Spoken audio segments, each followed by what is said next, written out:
285 reglementează modalitatea de calcul a prețului la medicamente.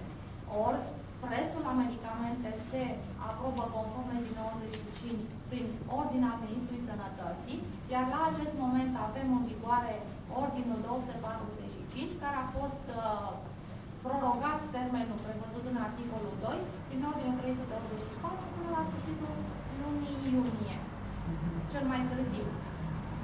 Într-adevăr, noi lucrăm la aceste contestații care sunt depuse de către medicamentele generice, de noi de autoritățile de piață pentru medicamente generice și sperăm în cel mai scurt timp să avem o formă finală. Nu pot să vă spun o dată, întrucât, așa cum cunoașteți și dumneavoastră, de la acest catalog se merge către Casa Națională pentru a stabili prețul de referință și prețul de decontare pe listele de rambursare ale casei. Și din această cauză nu pot să vă spun data. Eu pot să vă spun că săptămâna viitoare este gata, dar nu vom avea rambursare. Și nu cred că ar fi favorabil pentru pacientul român ca să existe un catalog aprobat cu prețuri mici, dar pacientul să plătească un preț mare și, bineînțeles, și casa să plătească o rambursare mare și un cost mai mare din fond. Sper că o să fie ok și chiar cred că o să terminăm, pentru că este o muncă destul de...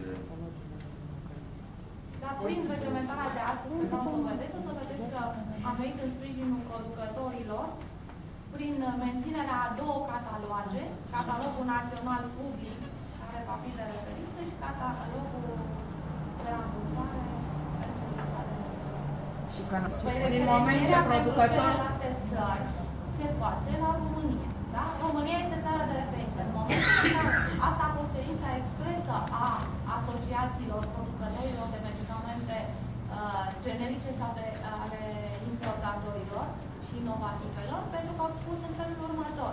În momentul în care dumneavoastră veți actualiza prețul și avem prețul cel mai mic din costul celor 12 țări și alte țări, membre ale Uniunii Europene, care sunt și ei în proces de recalculare a prețului, se vor raporta, se vor referenția la România și volumele din țările respective se vor duce sub prețul de producție.